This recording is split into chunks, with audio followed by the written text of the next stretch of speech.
Saya nggak akan mungkin bisa jadi programmer seumur hidup. Nggak pernah bayar SPP, menjuarai Indonesian Idol, juara satu malah. Karena kantor tersebut tidak menyediakan tempat sholat yang layak. Malah saya dikasih uang, dikira saya ngemis. Kok mau-maunya melamar sebagai pramuniaga? Jangan main-main dengan saya ya. Saya polisi dari Polda. Sebuah ucapan yang diucapkan oleh seseorang yang cita-citanya jadi programmer. Tapi begitu dapat kesempatan, dia malah nyerah. Ya ini saya. Otak itu rasanya mau pecah. A few moments later. Halo semuanya, nama saya Aditya Darmawan. Di channel ini saya biasanya berbagi pengalaman-pengalaman hidup dan tentang bagaimana menjalani serta menikmati kehidupan.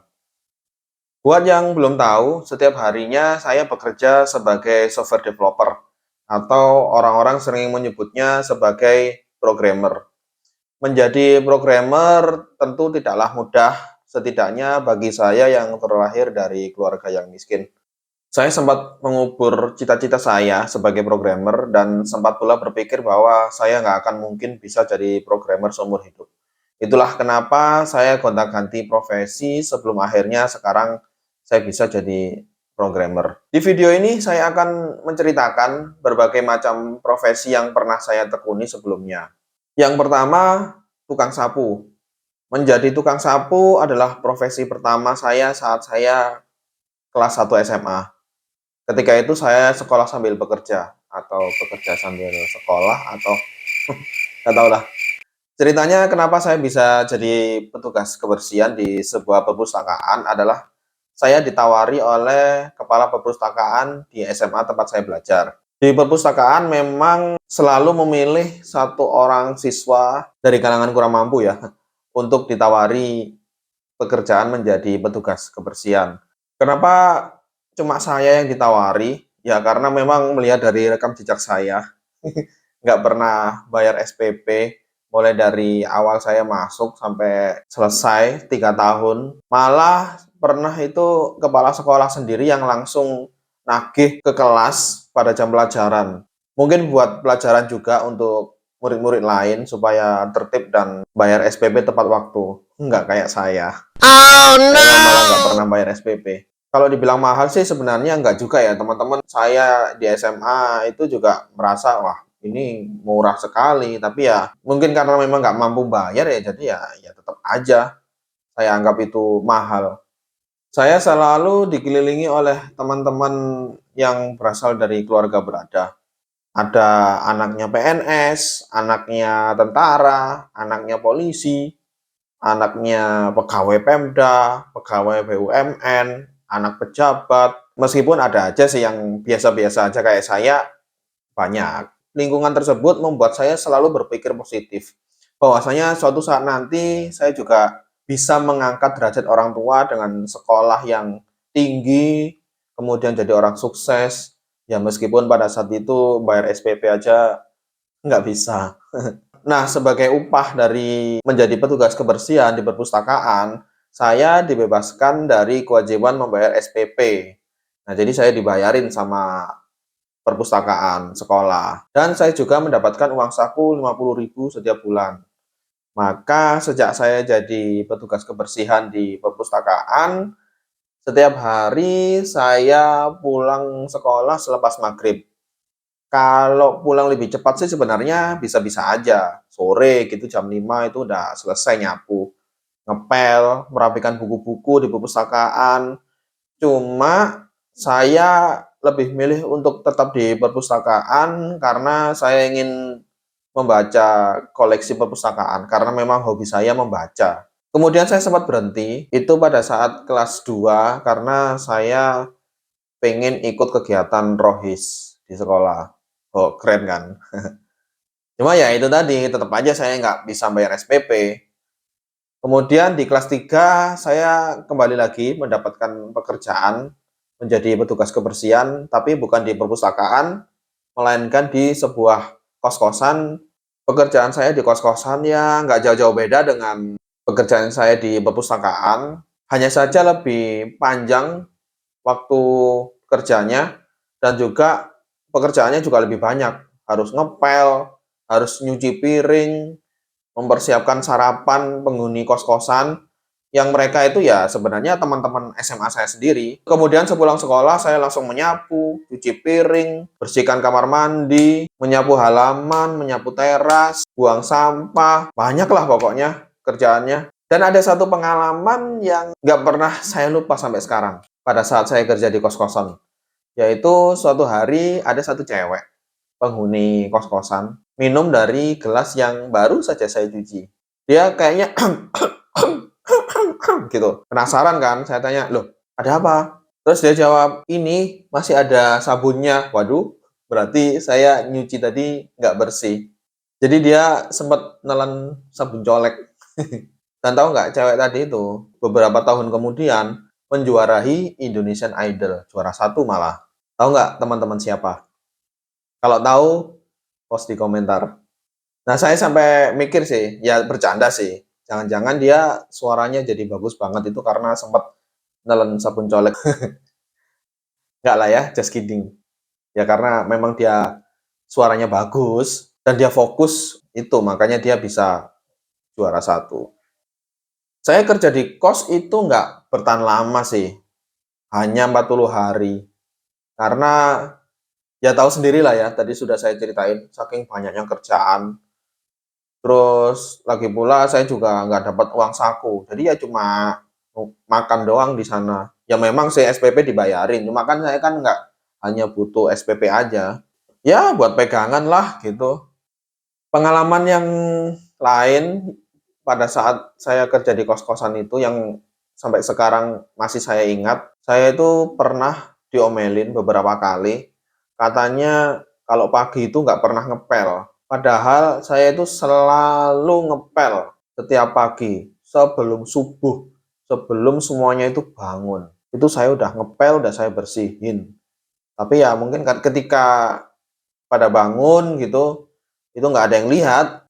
Yang kedua, staf admin. Saya baru sadar bahwa saya udah menyanyiakan kesempatan yang nggak semua orang bisa dapatkan. Apalagi untuk seseorang yang ya seperti saya, nggak lulus ujian nasional, nggak punya ijazah SMA, tapi bisa diterima kerja di sebuah perusahaan yang ya gajinya mendekati UMR. Cukup tinggi lah menurut saya, mengingat saya adalah fresh graduate yang gagal. Saya hanya mampu bertahan bekerja selama 20 hari. Nah, ini alasan saya mengundurkan diri itu bisa dibilang aneh dan nggak boleh ditiru. Karena nggak ada kaitan sama sekali dengan beban pekerjaan. Saat itu saya masih baru berusia 17 tahun dan pikiran saya masih eksklusif. Nggak bisa disebut radikal sih. Cuma ya eksklusif aja. Ekstrim lah gitu. Saya nggak tahan pada saat itu berada di kantor hanya karena dua hal. Yang pertama, ada simbol salib di ruangan. Dan kedua, karena kantor tersebut tidak menyediakan tempat sholat yang layak. Saya pikir-pikir lagi sekarang, apa emang selemah itu iman saya?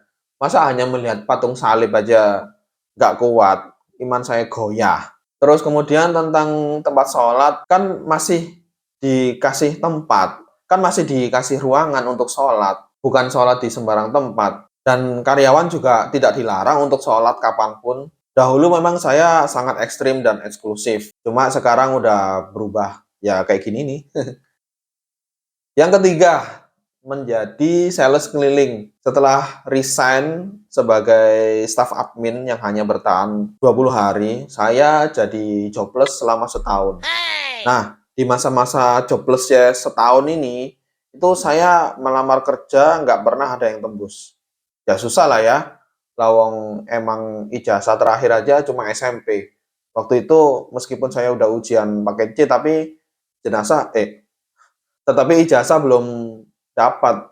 Dapatnya itu baru akhir tahun. Dan rata-rata persyaratan lamaran itu minimal SMA. Jadi selama setahun itu pada dasarnya nggak benar-benar jobless, nggak ada kerjaan sama sekali, enggak. Hanya saja pekerjaannya itu paling cuma bertahan selama beberapa minggu, kemudian keluar dan nggak dapat gaji. Dan ada satu lowongan yang menarik bagi saya, yaitu sebuah perusahaan membutuhkan operator. Saya pikir mungkin operator ini maksudnya adalah operator komputer.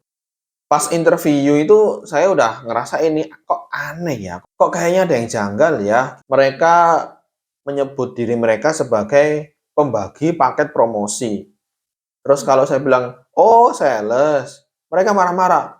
"Kita ini bukan sales, kita ini pembagi paket promosi. Beda sama sales." Oke lah, saya percaya. Terus kemudian saya diterima kerja sebagai operator. Ya seneng dong, meskipun belum tahu pekerjaannya seperti apa, tapi udah dikasih tahu bahwa nanti kerjaan saya itu yang nggak nawar-nawarin barang kayak mereka. Oke lah, saya lega karena memang saya kan apply-nya melamarnya itu sebagai operator bukan sales. Hari berganti hari saya cuma diajak keliling terus nawar-nawarin barang. Ya sebenarnya saya nggak keberatan kalau emang saya apply-nya sebagai sales gitu kan. Cuma kan saya kan apply-nya itu sebagai operator. Ya udah saya ikutin aja keluar kota, saya ikut rombongan, terus juga saya ikut berkomunikasi dengan orang-orang sekitar, nawar-nawarin barang. Pernah suatu ketika saya di pom bensin, habis orang ngisi bensin, terus saya deketin, saya tawarin, malah saya dikasih uang, dikira saya ngemis. Di hari pertama setelah masa training saya berakhir, saya berhasil menjual satu produk dalam sehari. Harganya sih lumayan ya, 199.000 dari harga asli yang katanya itu 999.000. Dan saya hanya bertahan 2 pekan saja karena saya kan melamarnya sebagai operator, bukan sales atau ya whatever lah yang mereka bilang pembagi paket promosi. Cuma selama 2 minggu itu saya udah yakin bahwasannya perusahaan ini nggak benar-benar membutuhkan operator. Kemudian produk yang ditawarkan juga sangat berbeda dengan spesifikasi. Masa saya harus nawarin pesawat telepon, dibilangnya ini bisa dipakai buat SMS, tinggal nambahin modem, ya gimana? Ya awal-awal saya sih percaya-percaya aja, cuma lama-lama kok ya gimana caranya ya? Pesawat telepon ditambahin modem bisa SMS-an. Ya jelas ini scam lah. Mending jujur aja lah kalau ini itu cuma pesawat telepon biasa. Modemnya dicolokin di mana juga nggak ada. Yang keempat, pedagang buku. Bisa dibilang sales juga sih. Saya dapat kesempatan menjadi distributor buku-buku Mizan dan juga anak-anak perusahaannya. Ada Bentang Pustaka, terus ada lagi Albayan kalau nggak salah. Koreksi jika saya salah.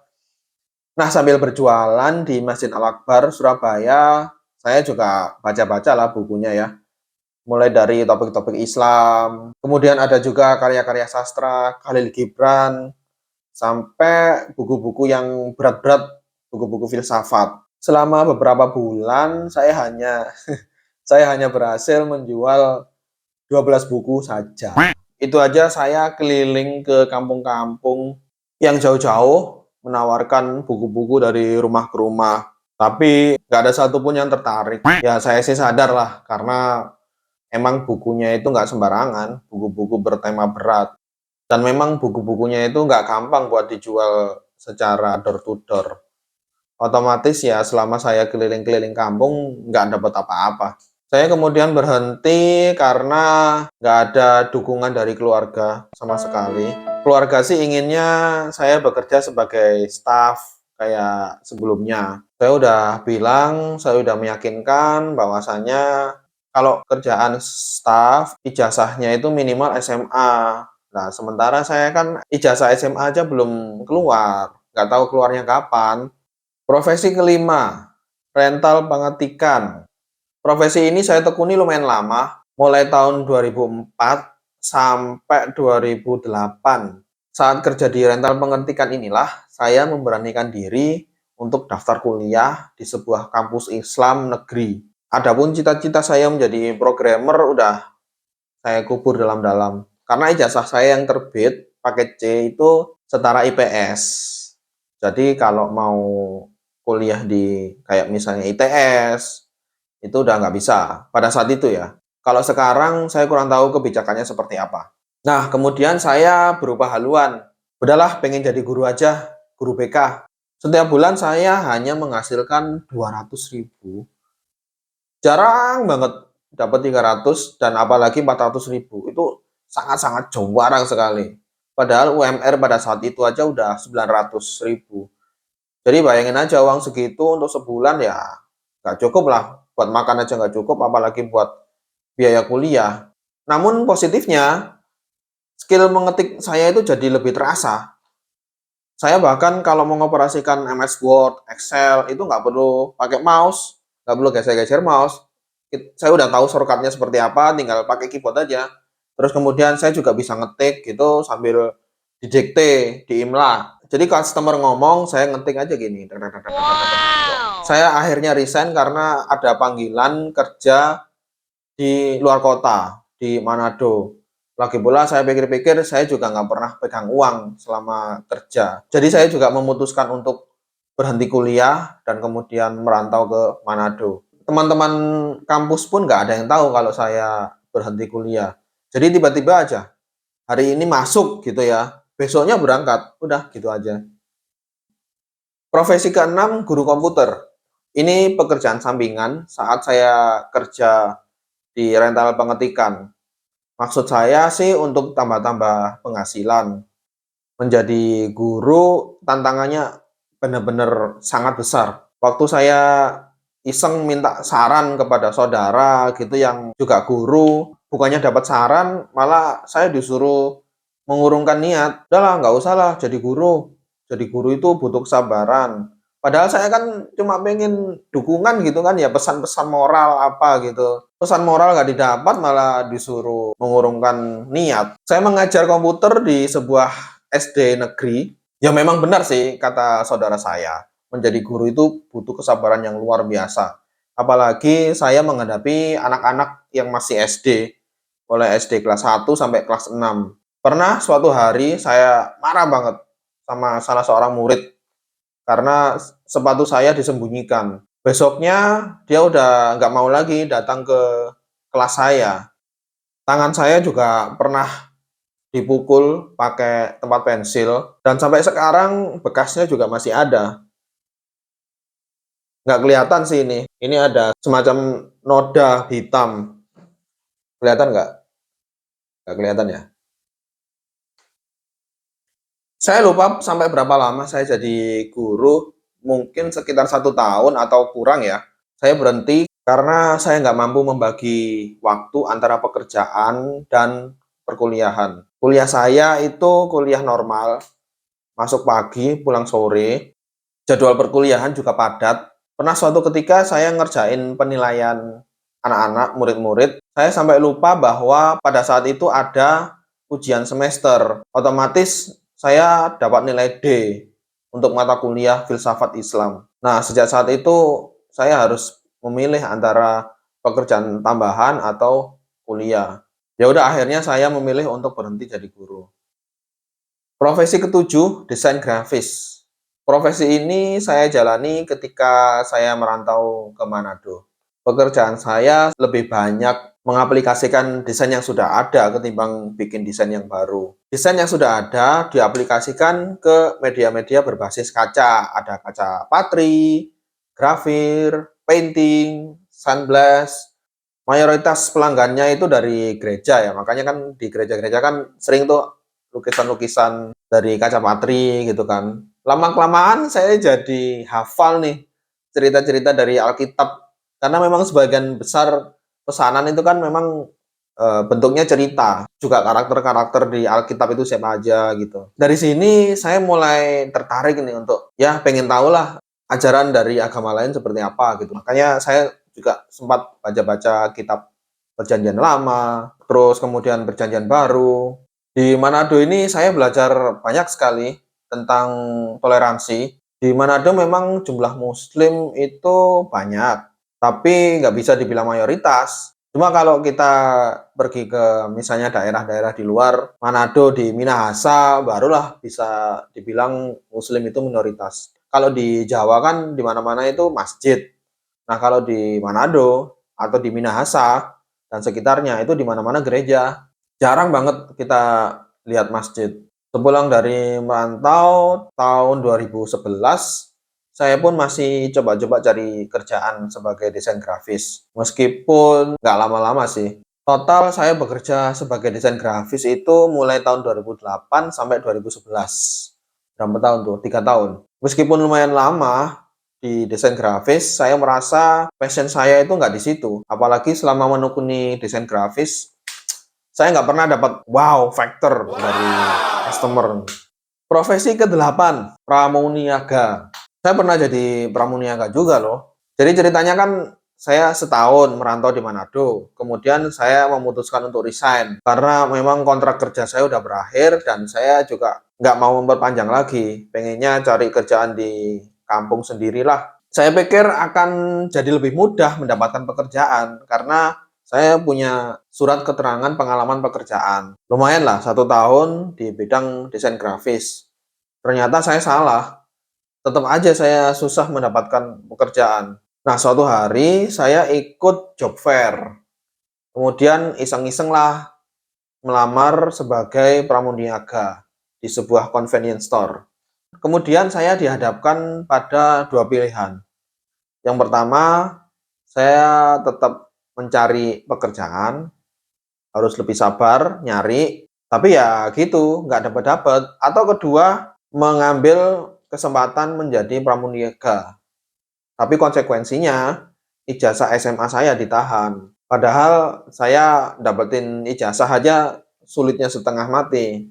Singkat cerita, akhirnya saya memilih pilihan yang kedua. Bekerja menjadi pramuniaga dan ijazah paket C saya harus ditahan. Kalau sekarang sih kabarnya persyaratan menahan ijazah itu udah ditiadakan. Sebenarnya pas waktu training pramuniaga itu, trainer-trainer itu curiga sama saya. Orang pengalaman di bidang komputer, desain grafis kok mau-maunya melamar sebagai pramuniaga. Tapi ya udahlah, saya jalani aja lah. Pas jadi pramuniaga itu saya benar-benar mengalami betul bahwa menjadi pramuniaga itu sangat-sangat nggak gampang. Apalagi ijazah ditahan. Setiap bulan itu harus menanggung nilai barang hilang. Karena saya sering sekali melihat itu laporan penjualan di hari itu nggak sesuai dengan uang yang dia dapat. Setiap bulan ada aja nilai barang hilang. Makanya seringkali saya lihat pramuniaga sendiri itu sengaja ngambil-ngambil makanan. Karena mereka pikir, toh gaji mereka pasti dipotong. Semuanya pasti dapat pemotongan. Jadi ya kalau misalnya nggak ngambil, ya rugi sendiri. Saya paham, tapi saya nggak membenarkan. Dan saya juga nggak bilang semua pramuniaga seperti itu ya. Saya sering banget ditawarin susu yang udah kadaluarsa. Ya udah mereka juga minum, sama-sama minum. Terus kemudian setiap ada barang-barang yang nggak bisa diretur, itu pramuniaga yang suruh beli atau istilahnya nyetruk, nyetruk barang. Misal bungkusnya rusak, nggak ada yang beli, ya udah dia yang beli. Memang sih gajinya UMR, tapi pengurangannya ya lumayan signifikan karena itu menjadi tanggungan dari seluruh karyawan toko. Presentasinya berbeda-beda antara manajer, karyawan toko memang berbeda-beda. Cuma ya lumayan mengurangi sekali. Terus setiap bulan pasti lembur untuk stock opening. Kemudian juga persaingan antar sesama pramuniaga yang sama-sama pengen naik level. Ada suatu kenangan, suatu hari di jam kerja, saya menerima telepon dari mantan bos saya dari Manado. Beliau meminta saya kembali bekerja di Manado. Nah, kebetulan seorang pramuniaga dengan level di atas saya, setingkat di atas saya, itu mergoki saya. Waktunya kerja kok nelpon. Sombong banget, udah kayak bos aja. Kerja sana, yang lain pada kerja kamu malah asik-asik nelpon. Tanpa pikir panjang, saya langsung memutuskan untuk resign dan akhirnya saya kembali lagi merantau ke Manado untuk 2 tahun. Jadi saya total di Manado itu selama 3 tahun. Minus beberapa bulan pada saat saya pulang. Profesi ke-9, sales internet provider. Jadi saya menikah itu pada saat saya masih kerja di Manado. Kemudian 8 bulan, istri saya hamil, anak pertama. Karena hamil, jadi perlu tempat tinggal yang kondusif untuk tumbuh kembang bayi dan ibunya tentu saja. Nah, sementara saya pada saat di Manado itu dapat tempat, disediakan tempat mes sangat penuh dengan debu-debu dari kaca karena memang menyatu dengan tempatnya kerja. Kami tinggal di mes yang disediakan oleh bos dan nggak perlu bayar sewa maupun biaya air, biaya listrik semuanya ditanggung. Karena memang kalau mau sewa tempat sendiri, mau ngontrak sendiri itu jelas saya nggak mampu. Harga sewanya amat sangat mahal. Itu bisa 1 bulan gaji sendiri. Belum lagi harus bayar listrik, harus bayar air, jelas nggak bisa. Karena itu saya putuskan untuk pulang kampung dan tinggal di rumah orang tua. Meskipun saya juga belum tahu nanti saya mau kerja apa. Situasinya pun juga nggak berubah sih, saya tetap susah mendapatkan pekerjaan. Kalaupun ada juga gajinya ya sangat jauh di bawah UMR. Sampai akhirnya saya mendapatkan pekerjaan menjadi sales di sebuah perusahaan internet provider. Selama menjadi sales, saya nggak menerima gaji. Hanya mengandalkan fee dari penjualan produk. Keuntungannya sih sebenarnya lumayan ya. Setiap kali deal satu produk, itu saya mendapatkan fee minimal 90.000 atau bisa lebih dari itu. Bisa 100.000, 120.000. Jadi saya hanya perlu deal 10 paket internet termurah setiap bulan untuk mendapatkan gaji setara UMR. Tapi ya nggak semudah itu, Ferguson. Kebutuhan masyarakat terhadap internet di tahun 2010 pada saat itu masih jarang banget.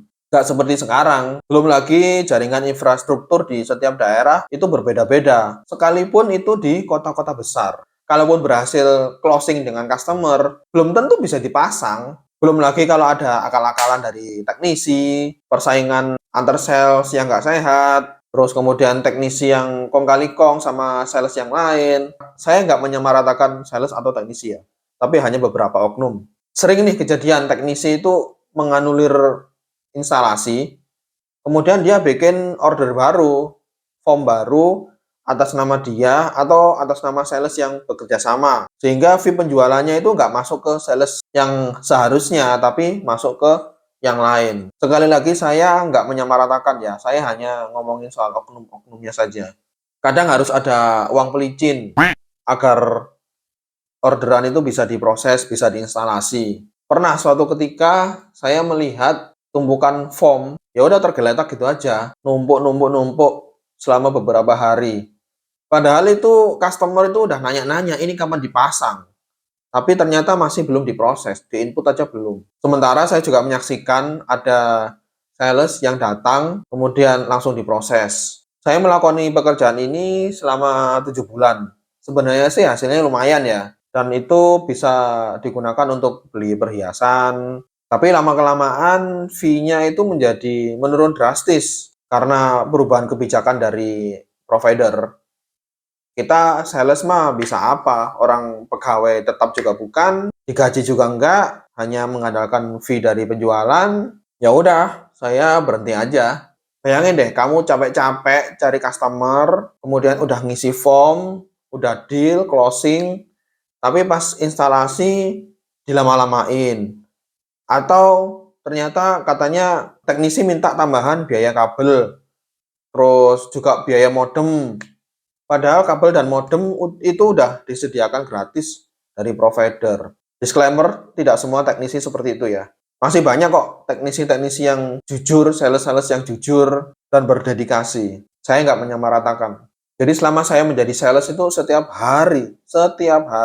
saat, itu saya selalu dapat komplainan dari customer. Kok nggak dipasang-pasang sih? Kok nggak diinstalasi sih? Terus sampai-sampai saya pernah dapat SMS karena saya nggak ngangkat teleponnya dari seorang polisi yang bertugas di Polda. Ini kapan pemasangan? Sudah 1 bulan loh ini. Jangan main-main dengan saya ya.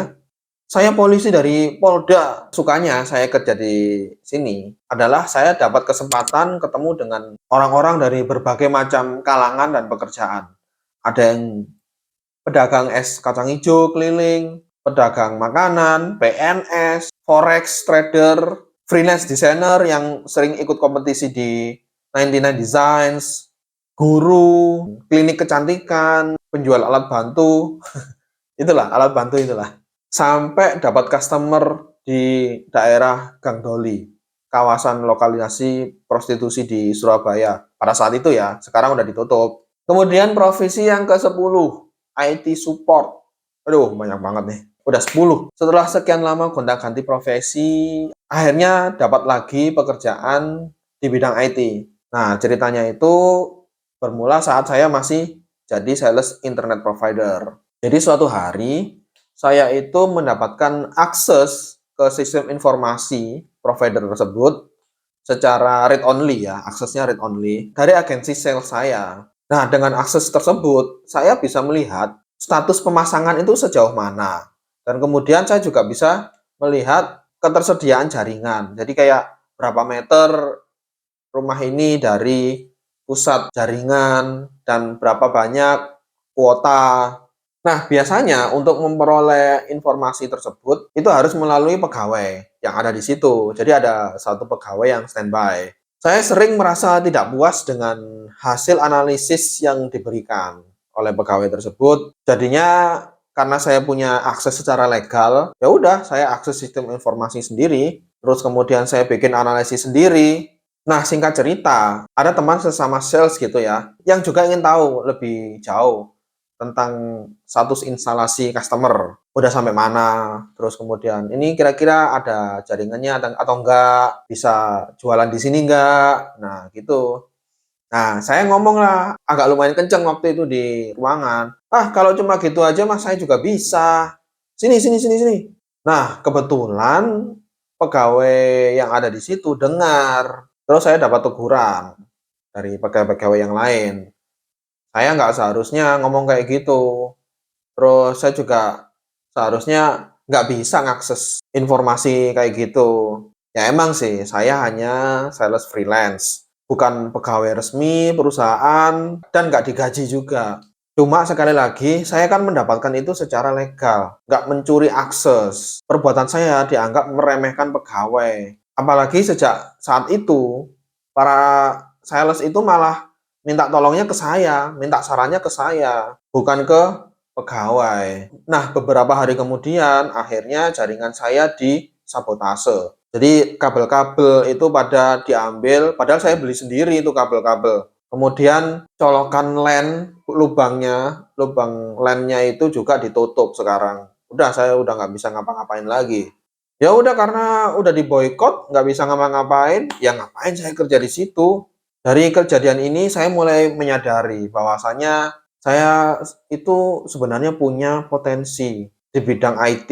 Terus saya berpikir, mungkin sudah saatnya saya menekuni sebuah bidang yang saya inginkan, yaitu programming. Meskipun saya nggak kuliah IT, tapi saya bisa belajar sendiri. Buktinya saya bisa menganalisis ketersediaan jaringan dan membuat insight yang lebih baik daripada mereka. Akhirnya saya kembali mengumpulkan niat untuk belajar pemrograman secara otodidak melalui sebuah laptop kecil Axio Pico yang ukurannya cuma 10 inci. Nah, kayak gini nih, kayak gini nih.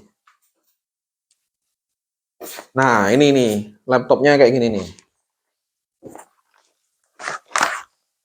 Nah, kecil banget kan? Loh, kecil banget tuh. Ini laptop pertama saya yang saya beli dengan cara ngutang. Ini saya loh, ini Kak, kondisinya udah sangat memprihatinkan karena saya tinggal merantau dan ternyata laptopnya kena air, tampias. Ini udah nggak bisa nyala. Saya udah bawa ke servisan, tapi servisan juga udah nyerah.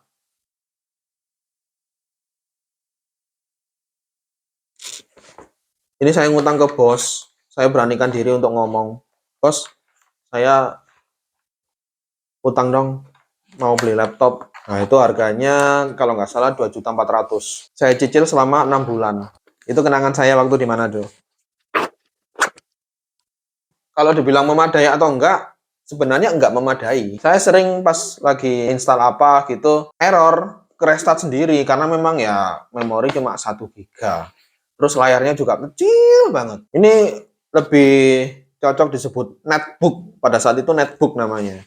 Dan prosesornya juga Intel Atom. Jadi ya kalau dibuat ngerjain kayak running program itu bunyinya itu berisik banget. Tapi ya gimana lagi? Saya hanya bisa beli ini, ya udah. Saya coba-coba tuh cari lowongan programmer di koran. Nah, saya mau cari yang spesifik ke pemrograman. Meskipun saya sadar bahwa saya nggak punya ijazah S1. SMA pun juga pakai C. Jadi kalau nggak dipanggil untuk interview ya wajar karena memang syaratnya kurang. Nah, hasilnya gimana? Penasaran kan? Ya nggak ada lah yang manggil, orang syaratnya aja kurang. Singkat cerita, akhirnya saya mendapatkan pekerjaan sebagai IT support. Memang sih bukan programmer, tapi masih mendekati lah gitu di sebuah perusahaan kontraktor nasional. Pekerjaan saya ya sebagai IT support menjamin sarana IT di kantor itu memadai. Mulai dari komputernya, jaringannya, sampai perangkat-perangkat kayak printer, scan. Nah, selama menjadi IT support, saya tetap lanjut belajar pemrograman secara otodidak, terutama pemrograman web, PHP pada saat itu. Kadang saya juga membantu divisi lain, ngasih analisis, kemudian penyelesaiannya juga menggunakan pemrograman. Sambil berikhtiar, ya siapa tahu aja dapat pekerjaan programmer, saya tahu kemungkinannya kecil, tapi ya nggak apa-apa lah. Kan orang berharap kan gratis. Nah, setelah 7 bulan menjadi IT support, akhirnya saya resign karena saya ingin fokus belajar pemrograman. Sampai segitunya. Padahal saat itu saya udah menikah dan punya anak satu. Saat itu saya belum dapat pekerjaan lain. Jadi ya resign aja. Kemudian fokus belajar aja. Dan yang ke-11, programmer. Akhirnya setelah 10 tahun gonta-ganti profesi mulai dari tukang sapu, sales, guru. Akhirnya saya banting setir ke profesi yang sejak dulu saya cita-citakan, yaitu programmer. Tentu tantangannya sangat besar. Terutama saya nggak punya gelar akademis, kuliah juga DO. Karena itu saya mencoba peruntungan menjadi programmer freelance. Saya belum melamar di kantor-kantor. Saya cari job-job di situs-situs freelance, kayak Odesk, sekarang sudah jadi Upwork. Kemudian freelancer.com, yang kesemuanya itu nggak perlu gelar untuk menjadi programmer freelance. Dan hasilnya hari berganti hari, pekan berganti pekan, nggak ada satupun job yang masuk. Tapi saya tetap belajar bahasa-bahasa pemrograman kayak PHP, kemudian framework, WordPress, terus juga bahasa Python, C++. Saya pelajari lagi. Saya sabar, tapi orang tua yang nggak sabar ngelihat tingkah pola saya yang nggak karu-karuan. Dikiranya saya itu nganggur, terus saya berniat untuk menelantarkan anak istri. Padahal saya itu meskipun di rumah, itu lagi cari-cari job. Cuma kan generasi orang tua saya, itu kan masih pola pikirnya kalau nggak keluar rumah berarti dia nggak kerja. Karena saya cuma ada di rumah terus, dianggapnya saya nggak kerja. Akhirnya saya nyerah.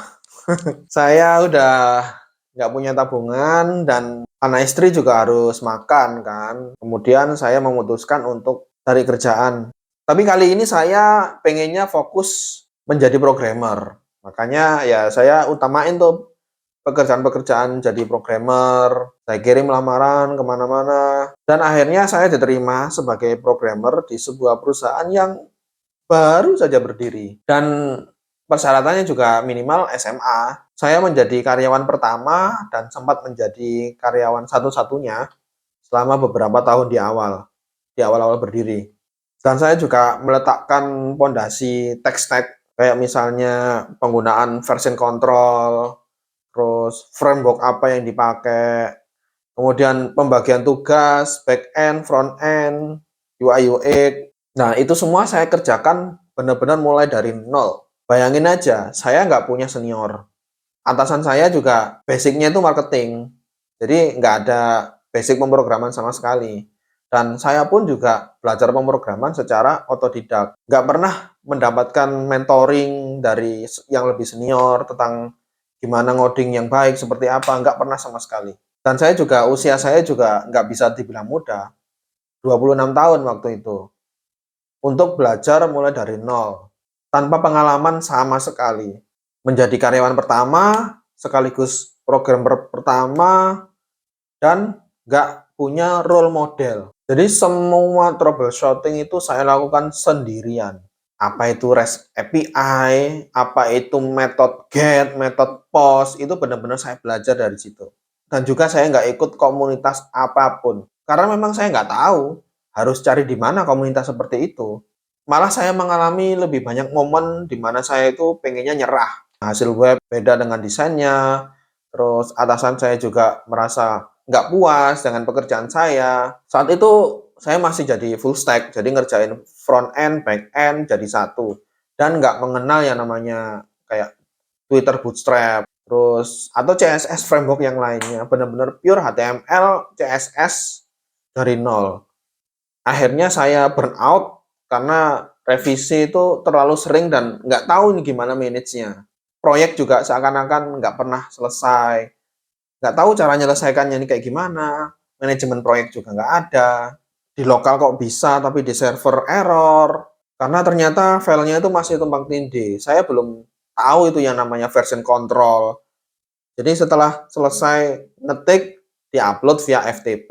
Kadang atasan saya juga menindih editan saya. Akhirnya jadi nggak karu-karuan. Setiap kali ada revisi, bingung ini mau diedit di mana, apakah di HTML atau di source code-nya. Dan memang saya belum tahu apa-apa tentang apa itu back end, apa itu front end. Kadang saya nulis business logic itu di HTML pakai jQuery. Kadang saya manipulasi tampilan itu juga di source code di PHP. Validasi input juga aduh berantakan banget.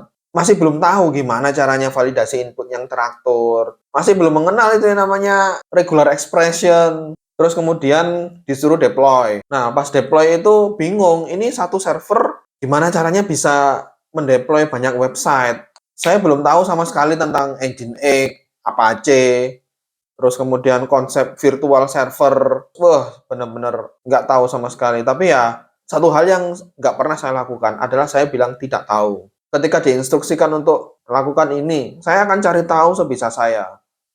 Jadi dari awal saya nggak bilang, waduh, saya nggak tahu Pak, caranya gimana. Padahal sebenarnya memang nggak tahu. Kalau orang Jawa bilang itu nol putul.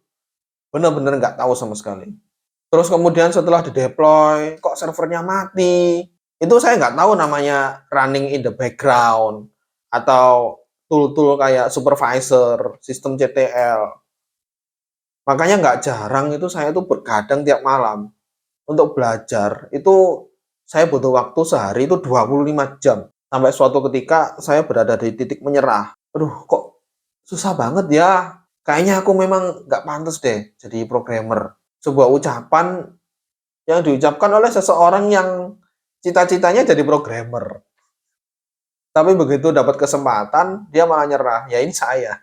Otak itu rasanya mau pecah. Tapi akhirnya istri saya menguatkan. Minta saya untuk tetap sabar, konsisten, karena bagaimanapun ini adalah pekerjaan yang dulu saya idam-idamkan, saya hanya bisa mengangan-angan, sekarang udah terwujud, masa mau nyerah? Alhamdulillah saya bisa bekerja sesuai dengan passion saya hingga saat ini. Saya semakin sadar bahwa saya butuh bimbingan, saya butuh komunitas, dan saya nggak bisa belajar sendirian. Saya nggak bisa sukses sendirian. Oleh karena itu, saya putuskan untuk kuliah lagi. Tentu kali ini saya meminta restu ke orang tua dan istri agar semuanya berjalan dengan lancar. Alhamdulillah sekarang saya menjadi senior back-end developer di sebuah perusahaan di Jakarta. Tahun ini jalan 4 tahun saya di Jakarta. Sebenarnya selain profesi-profesi yang udah saya jabarkan tadi, itu saya sempat menjalani pekerjaan yang lain. Yang pertama itu pedagang kaki lima. Itu saya jalani selama 1 tahun, pada saat saya menjadi programmer. Tapi karena sifatnya adalah tambahan, lagian saya juga nggak kerja sendiri, saya sama istri. Jadi pedagang kaki lima di Masjid Al-Akbar Surabaya.